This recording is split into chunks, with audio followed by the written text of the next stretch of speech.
কে আসলা বলে এই পৃথিবী হলো উজালা,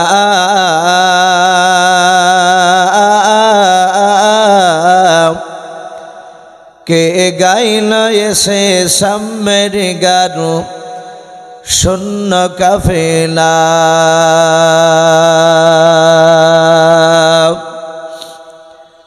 কে আসলা বলে এই পৃথিবী হলো উজালা,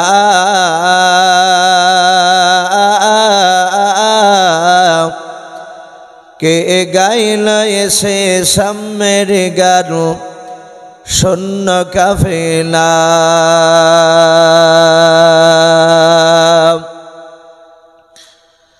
ও হাশমে মাকি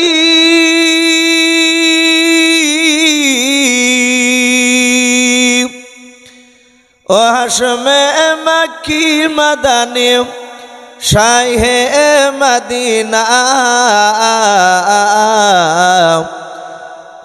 নূর নবী নূর নবী নূর মদিনা, নূর নবী নূর নবী নূর মদিনা। কে আসলা বলে এই পৃথিবী হলো উজালা,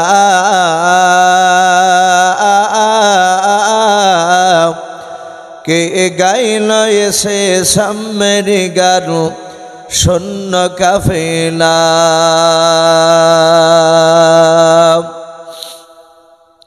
হযরতে ওমর করতে কতল নবীর দারে যায়,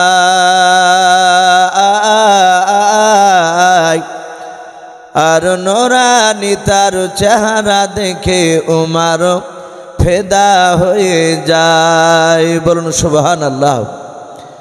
হযরতে ওমর করতে কতল নবীর দারে যায়,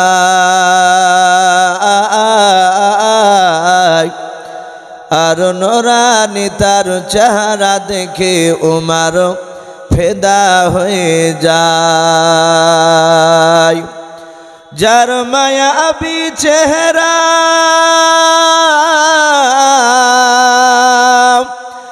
যার মায়াবী চেহারা দেখে ওমর হয়ে যায় নবীর দিবানা, নূর নবী নূর নবী নূর মদিনা, নূর নবী নূর নবী নূর মদিনা। কে আসলা বলে এই পৃথিবী হলো উজালা,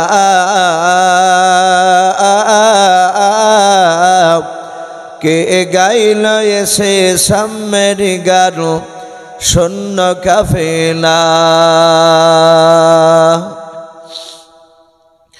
শ্রদ্ধেয় জনাব, ভাই আওয়াজটা একটু কমে গেল। হ্যাঁ, শ্রদ্ধেয় জনাব, আজকের জালসা নির্বাচিত মনোনীত যোগ্যতম সভাপতি মহাশয় ও সম্মানিত আমন্ত্রিত ওলামে কেরাম ও আমার সম্মুখের শ্রদ্ধেয় বা জ্যেষ্ঠ বাবা জীবনেরা, আমার সমবয়স্ক সমজস্ব যুবক ভাইয়েরা, পর্দার আড়ালের মা বোনেরা ও আমার সম্মুখের কোচে কোচে স্নেহের বাচ্চারা, সকলকে জানাই আমার বুক ভরা ভালোবাসা সালাম। আসসালামু আলাইকুম ওয়া রাহমাতুল্লাহি ওয়া বারাকাতুহু।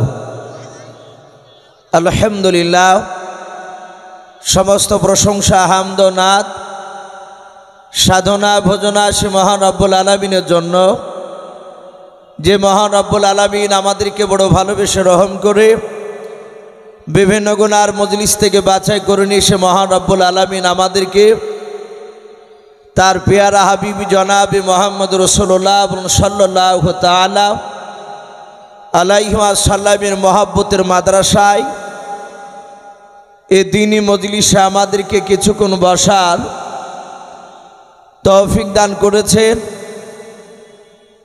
তা আমরা সকলে রব্বুল আলামিনের দরবারে শুকরিয়া স্বরূপ আদায় করে বলুন আলহামদুলিল্লাহ। আর একবার প্রাণ ভরে উচ্চ আজও বলুন আলহামদুলিল্লাহ। তারপরে পরে আপনার আমার নবী, যিনি ধর্মের গুরু, বিশ্ববরণ্য নেতা, নবীকুল শিরোমণি পয়গম্বর আজম, যিনি সাইয়্যিদুল মুরসালিন ও খাতামান নবীর, যিনি হাবিবে কিবরিয়া আশরাফুল আম্বিয়া, যিনি হায়াতুন নবী, জিন্দা নবী, জনাবে মোহাম্মদ রাসূলুল্লাহ সাল্লাল্লাহু তাআলা আলাইহি ওয়াসাল্লামের উপরে অগণিত দুরূদ ও সালাম বর্ষিত হোক, অর্পিত হোক। সকলে বলুন আল্লাহুম্মা আমিন। মুআজ্জাজ সামিনে কেরাম, আমি আপনাদের সম্মুখে কোরআনুল কারীম থেকে বেশ কয়েকটি আয়াত টুকরা পরিবেশন করেছি, তেলাওয়াত করেছি। তারপর বিশ্ব নবীজির পবিত্র জবান থেকে মাত্র দুটো হাদিসের টুকরা পাঠ করেছি। ইনশাআল্লাহ যথাসময়ের মধ্যে আমার বক্তব্য করব। ভাই আমার পূর্বেকার বক্তা, আপনাদের এলাকা রত্ন, আমরা সকলে ওনাকে হাফেজ সাহেব বলে বাপজি প্রায় মানুষই জানি। হযরত মাওলানা হাফিজ নজরুল ইসলাম সাহেব মাদ্দাজুল আলী, উনি আপনাদের সম্মুখে খুব সংক্ষিপ্ত সময়ের মধ্যে খুব গুরুত্বপূর্ণ কথা উনি আলোচনা রেখেছে। ওই কথাগুলো বাপজি আমরা আমল করলে আলহামদুলিল্লাহ আমাদের জীবন ধন্য হয়ে যাবে। বলুন আলহামদুলিল্লাহ। কিন্তু আমরা আমল করি না ভাই। অনেকক্ষণ ধরে বাপজি উনি আলোচনা করছিলেন। প্রথমেই দেখলাম তলবুল ইলমদেরকে, ছাত্রদেরকে সামনের দিক থেকে একটু পেছনে গ্যাপ ছিল, তো জায়গাটা উনি পূরণ করালেন। এখনো দেখতে পাচ্ছি অনেক বাপজি ভাই, তারা সাইডে বাপজি অনেকে দাঁড়িয়ে আছে। আমার মনে হয় যারা গেটের সামনে দাঁড়িয়েছেন, আমার ধারণা হয় অমুসলিম ভাই হবে, আর না হলে ওরা হয়তো পেশাব করে ভাই পানি নেয়নি। এই কথা ঠিক না বলুন? আমাদের দেখা যায় মসজিদে বাপজি কিছু মুসলমান ঘরের যুবকদেরকে যদি বলা হয় যে ভাই একটু ভিতরে আসে, বলে হুজুর যাবো না, এখান থেকেই টাকাটা নেন। ওই দরজা থেকে বলে কেন? বলে আমার প্যান্ট ঠিক নেই, কাপড় ঠিক নেই। কি কথা বলে না এরকম? আমার মনে হচ্ছে যে ওইসব যুবক ভাইয়েরা মনে হয় পেশাব করে মনে হয় যে পানি নেয়নি, তাহলে আসবে না কেন? ভাই আমি আপনাদেরকে অনুরোধ করব, যদি হিন্দু ভাইও যদি হন, আমি দেখেছি কিছুদিন আগে বাপজি একটা আমতলা এলাকায় ছিলাম, তো শুধু বলেছি ভাই একটু সামনের দিকে এগিয়ে আসো, তো সাদা ধুতি পরা প্রায় মোটামুটি না হলেও 50টার ওপরে মানুষ হবে। তারা চেয়ার, তাদের জন্য চেয়ার রাখা ছিল, তারা সোজা চেয়ার থেকে বাপজি উঠে এসে সামনে এসে বসলে। আমি বললাম ভাই আপনারা কি অমুসলিম, হিন্দু ভাই? তো বলছেন হুজুর হ্যাঁ আমরা হিন্দু। তাহলে ওরা এসে বাপজি সামনে এসে বসলো, অথচ ওদেরকে আমি বলিনি, আমি বলেছি যারা রসুলের ওপর ঈমান আনে, যে বসে আপনার গোল হয়ে বসা, জমে বসা, এটা হচ্ছে নবীজির সুন্নাত। নজরুল সাহেব উনি আলোচনা করছিলেন যে আজ আমাদের বাপজি কলিজা টুকরা বাবরি মসজিদ মন্দিরে জায়গা নিয়ে নিয়েছে। আমাদের হুঁশ ফিরবে না ভাই, হুঁশ সেদিনই ফিরবে যেদিন আমাদের বাড়ি ঘরটা পর্যন্ত বাপজি ছিনে নিবে। তারপরে আমাদেরকে নিয়ে ঘরে যখন ভরবে, গন্ডি ঘরে, উনি বলছিলেন না যে গন্ডি ঘর, তখন বাপজি আমাদের সেই সময় জ্ঞান ফিরবে। ভাই আমি অনুরোধ করব যেসব বাপজি ভাইরা চলে এসেছেন, ভাই শোনা, ওই দেখেন ওই পেছনে করেই বাপজি ভাইরা আপনারা সাইডে দাঁড়িয়েছেন একদম কাতার হয়ে। আমি অনুরোধ করব ভাই লজ্জা করব না, একটু এগিয়ে আসি। আমরা একটা নবীর সুন্নাতকে জিন্দা করি। সাহাবাই কেরামরা আমলের জোরে বাপজি তারা জিতেছিলেন। বলুন আলহামদুলিল্লাহ। 313 জন সাহাবা বদর প্রান্তরে, হাজার হাজার বেঈমান ছিল কাফের দলে, কিন্তু আল্লাহ রসুল বলছেন আমার সাহাবাদের ইমানের জোশ ছিল বেশি। ইমানের জোশে আমলের জোরে তারা জিতেছিলেন। বলুন আলহামদুলিল্লাহ। ভাই আমাদের আমল নাই বলে আল্লাহ আমাদের কাছ থেকে মুখ ফিরে নিয়েছে, নারাজ হয়ে যাচ্ছে আল্লাহ। আমার বিশ্বনবী বাপজি এক নয় দুই নয়, দুনিয়ার বুকে আমরা সকলেই জানি 63 বছর বেঁচে ছিল। শোনাও 63 বছর। তার মধ্যে থেকে বিশ্বনবী আমার 23 বছর বাপজি এই উম্মতি মুহাম্মদীর জন্য কেঁদেছিলেন। কথা সত্য না মিথ্যা বলে? একটা মানুষও বাপজি বলতে পারবে না, কেউ বলতে পারবে না যে আমার বিশ্ব নবী একটা সুন্দরী নারীর জন্য নবীজি মার খেয়েছে, কিংবা হয়তো অমুক জায়গাটা রাসূলুল্লাহ দখল করার জন্য মার খেয়েছে, এরকম কেউ আমরা উত্তর দিতে পারবো ভাই? আমার বিশ্ব নবী কেঁদেছিলেন আমার এই পথহারা উম্মাতিরা তারা কঠিন জাহান্নামের আগুন থেকে তারা বাঁচবে কি করে, তারা নাজাত পাবে কি করে। বাপজি সেই রাসূলুল্লাহর কান্নাকে বাপজি আজকে আমরা বুঝতে পারিনি, আজ আমাদের আমলই নাই। আমি এই কথাটা বহু জায়গায় বলেছি, আমরা এমনই মুসলমান আমাদের চেহারা দেখে বাপজি চেনা যায় না, এই হিন্দু না মুসলমান চিনাই যায় না। আমার বিশ্বনবীর সাহাবাই কেরামরা রসুলের কথাকে তারা মানতেন, নবীজির জবান দিয়ে কথা বেরোতো সামি'না ওয়া আতা'না, সাহাবাই কেরামরা শুনতেন আর সাথে হাতে তারা আমল করার জন্য তৈরি হয়ে থাকতেন। বলুন আলহামদুলিল্লাহ। তাই প্রতিটা বাপজি ভাইদেরকে বলবো, বাপ যে রসুল আমার এখনো বাপজি সে রওজাতুল মানওয়ারায় সোনার মদিনায় সবুজ গম্বুজের তলে আমার বিশ্বনবী এখনো কাঁদছে এই উম্মতি মহব্বতের জন্য। আমার রসুল জিন্দা অবস্থায় 23 বছর বাপজি কেঁদেছিলেন। আপনারা সকলেই জানেন আমার বিশ্বনবী জনাবে মোহাম্মদ রাসূলুল্লাহ, একটু সকলেই বলুন সাল্লাল্লাহু তাআলা আলাইহি ওয়াসাল্লাম। বিশ্ব দরদি নবী আবার মসজিদে নববীতে সাহাবাদেরকে নিয়ে আলোচনা করছিলেন।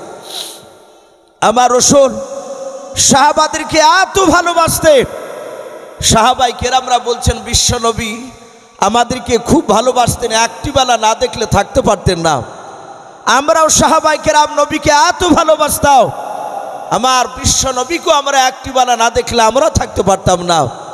সাহাবাই কেরামরা বলেন আমরা মসজিদে নববীতে বসা ছিলাম, আমার বিশ্ব রসুল মসজিদে নববীর বাপজি মিম্বারে, যে মিম্বারটা বাপজি আমরা ছোট বড় সকলেই জানি যারা মসজিদে নামাজ পড়তে যায়, ইমাম সাহেব শুক্রবারের দিন জুম্মার নামাজ পড়তে গিয়ে ওই যে 3টে ধাপি বিশিষ্ট যে জায়গাটা ওটাকে বাপজি মিম্বার বলা হয়।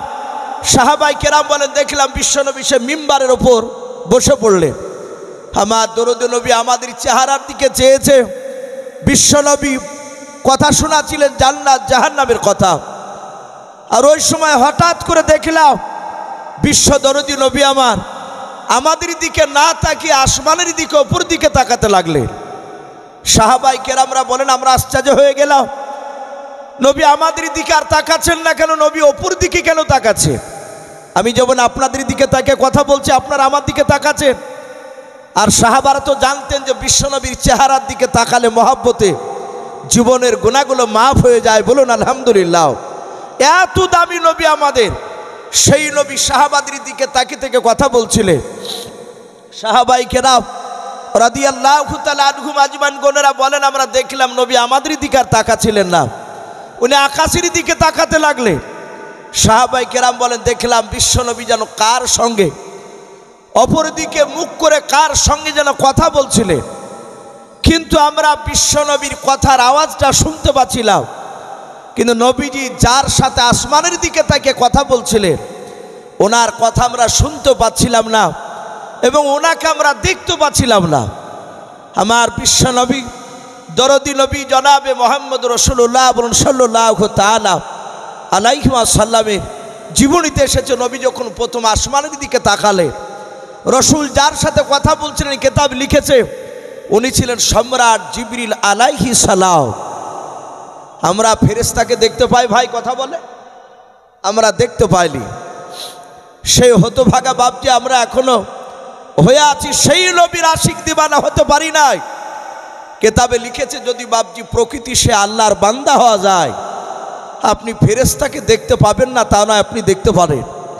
কিতাবে লিখেছে বিশ্ব নবীজির বাপজি আপন চাচা হযরতে আব্বাস রাদিয়াল্লাহু তাআলা আনহু, নাম শুনেছেন আপনারা?